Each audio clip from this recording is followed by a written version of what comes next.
What are you doing, girl? You're curious, aren't you? Isn't she pretty?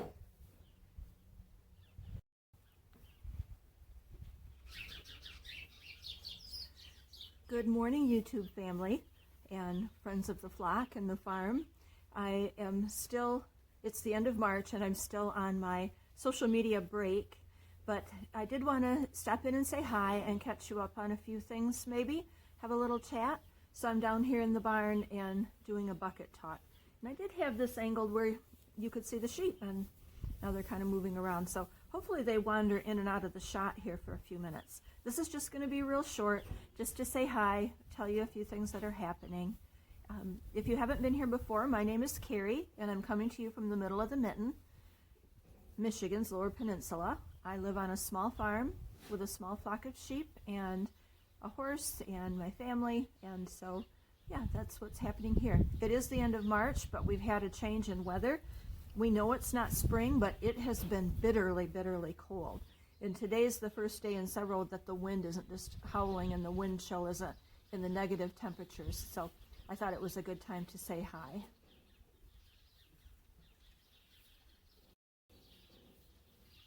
If I can't get the sheep to come back, I'll take some pictures of them when I'm done filming. This is Marjorie, a Corriedale over here, having some mineral, and so white Corriedale. And they do have their coats on, but this Saturday, April 2nd, is our shearing day, and so that's another reason I wanted to stop in and say hi and maybe get some pictures of the sheep still in their coats and with their full fleece before we shear them this weekend. So how's everybody doing? I have popped onto Instagram a couple of times just to check on a few friends and see how things are going. Yeah, won't go into all of that. Just want to say hi. We're one less in the flock now.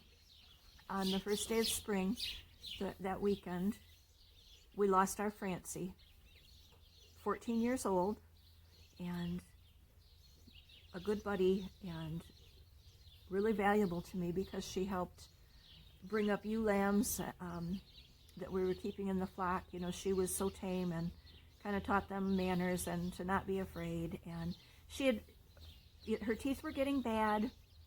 I was letting her just wander wherever she wanted to go. You saw her, I think, in one of the last videos. And I was giving her extra feed and stuff and letting her eat by herself. But I came down in the morning and she was down and unresponsive. So whether she had a heart attack or stroke or something, but so we said goodbye to her, and she's out here at a special place on the farm. She left us with a lot of memories, and she left us with a lot of descendants and some beautiful fiber. So I guess I will dedicate this to my good friend, Francie the sheep.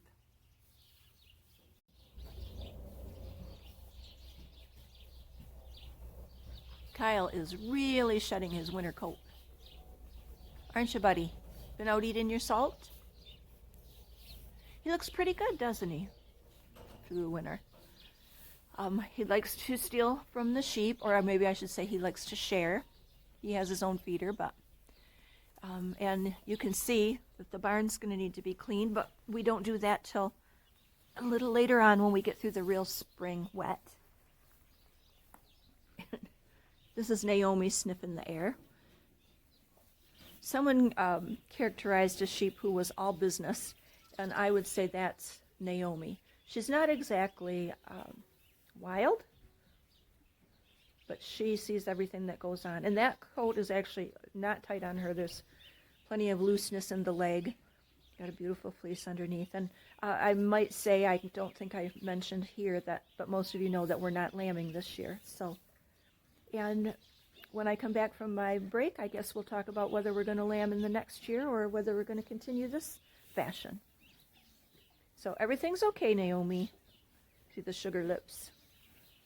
I think Naomi's fleece is available, and that's a beautiful fleece. Oh, now here's the little thin Corriedale cross, the black one. And see that ratty old fleece? She was wearing a coat up till about 10 days ago. And then this sweet little white girl is Finn Corriedale cross, and her fleece seems to be good. We'll see. And there's one of the yearling Corriedales.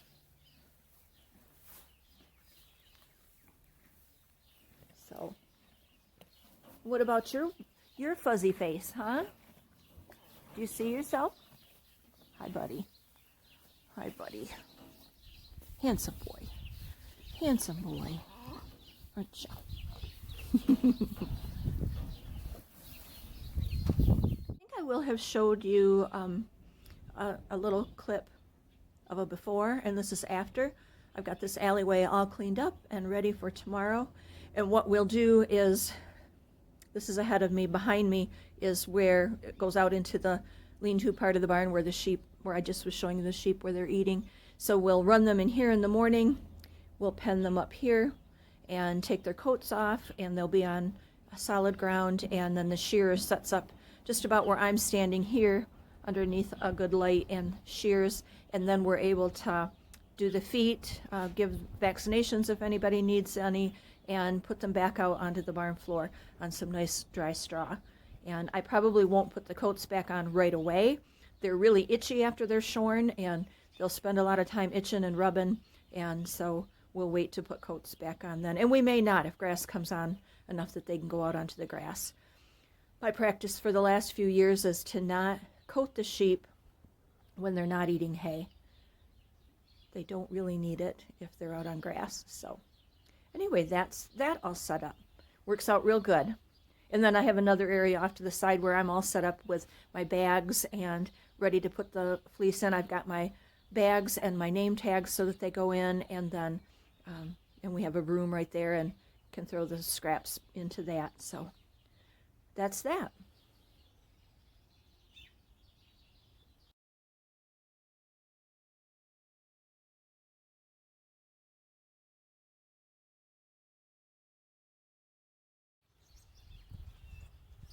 I'm going to try to film a little bit here without sending the camera flopping all around. I'm skirting some fleece today, and sorry about the ugly propane tank in the background. I should have thought about that.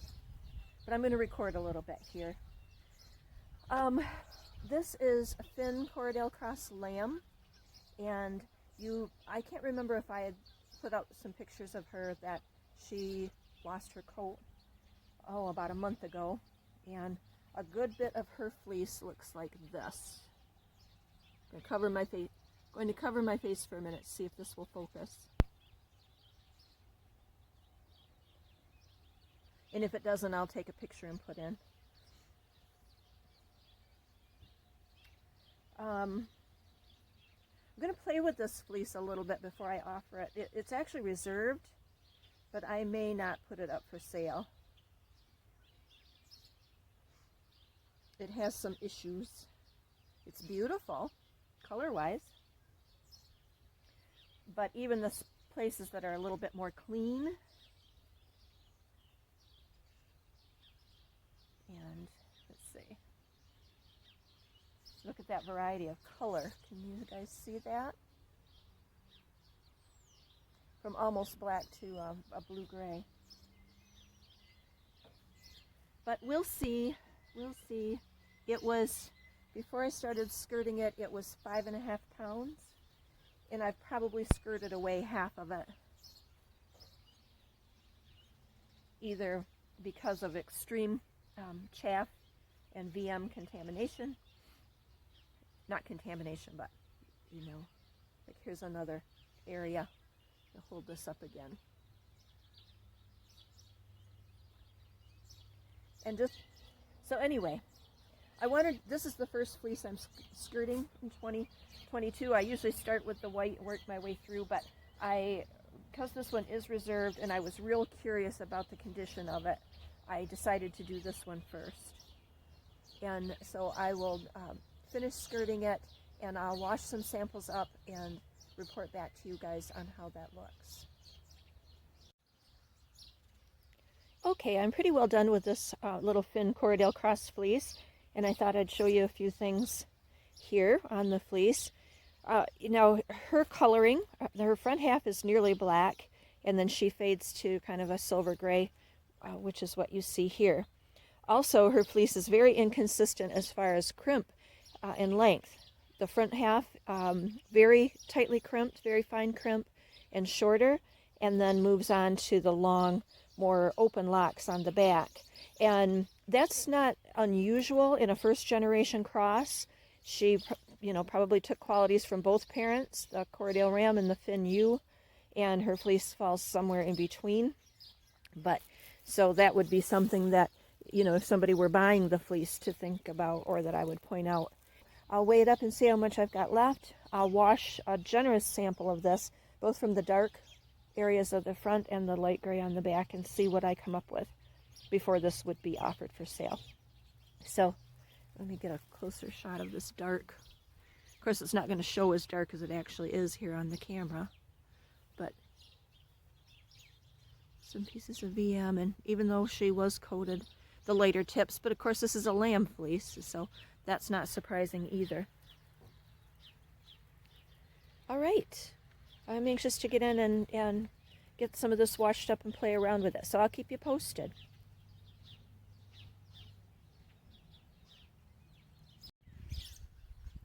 So here's some of the sections of that fleece that I'm going to take in and wash myself, and then comb or flick and spin and see what I think.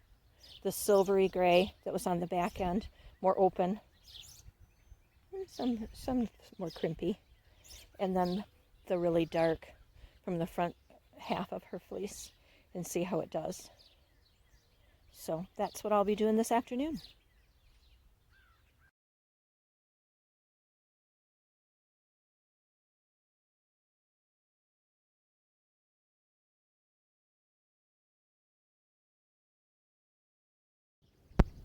Now this is the other crossblood fleece. This is Finn, Border Leicester, and Corriedale, and a weight ewe, as you can see, and quite a lot of variety in this one, from very, very fine to the potato chip crimp like a Border Leicester is known for.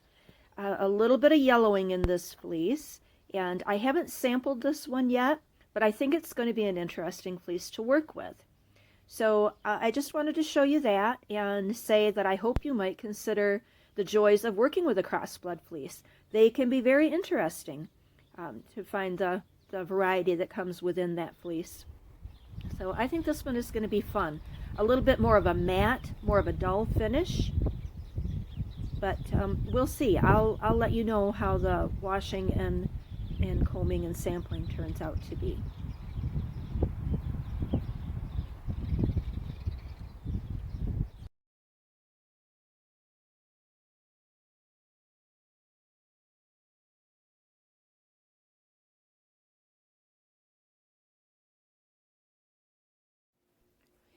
And finally, to close out today's vlog, I wanted to show you that I am still spinning for socks, and this was the last pair that I completed, and this was my second pair for the year. I spun, this is fiber fittingly from our Francie and her son Castle. It was a roving that we called Legacy, a two-way swirl, and I spun that on my Louette wheel, and I determined that I wanted a 3-ply. The toes, I repeated the bunny toes like I did on my first pair of socks, which you will have seen earlier in the year if you've been following me for a while. And then there is a little bit of a pink stripe. That was just at the end of the bobbin, and I left it on there and just included it at the top. And then this is an alpaca and Corriedale that I did. I had it on the bobbin and I wound it off, and I just made the cuffs out of that rather than spin more of the dark. So really happy with these, other than, if you remember from my first pair of socks, I did the swirl toe, and I really liked the fit of that. And this I did just the more traditional toe, and it's a little bit too blunt, so I will give a note to myself to be sure and go back to that swirl toe. And so, like I said, this was the Corriedale swirl for the main part of the socks. I spun up 6 ounces, divided it in half and spun, or not in half, in thirds, and spun that together and did a traditional 3-ply. And I ended up with, let's see, let me look at my notes here, because I knew I would forget. Let's see, that ended up to be about 82 yards of a 3-ply per ounce, and for a total of 410 yards, and I didn't use quite all of it on these. They're a little bit shorter socks, like mid-calf, but really happy with them. They fit inside my barn boots real well. Won't go inside of tennis shoes, but that's okay. My next pair of socks I'm planning to spin a little bit thinner. So if you had been watching the Spin for Socks make along, that is going to continue throughout the year. And I had a little break from knitting and spinning during my break from social media, but I'm hoping to get back into that and get my next batch of yarn spun up for my third pair of socks for the year. My goal was a pair of socks every other month, so I'm pretty much on track for that. And how about you? Are you still spinning for socks? Are you still knitting handmade socks or from hand-spun yarn? I'd like to hear about it if you are. So I think that will conclude my re-entry vlog, and I thank you for being here with me. I hope you've enjoyed looking at crossblood fleeces and just an update on my hand-spun socks. This is a little nest of the crossblood Finn Corriedale sheep that I was working on, so I'm pretty happy with the way that's turned out. And I hope to be back soon with maybe some more fleece talk, some more flock talk about our sheep a little bit, maybe some gardening and what's happening in the spring on the farm. So thank you again for following along. If you don't already, follow us and like us here on on YouTube and also on Instagram, where I'm at My Wool Mitten. I hope you have a good week, and I'll talk to you real soon. Bye now.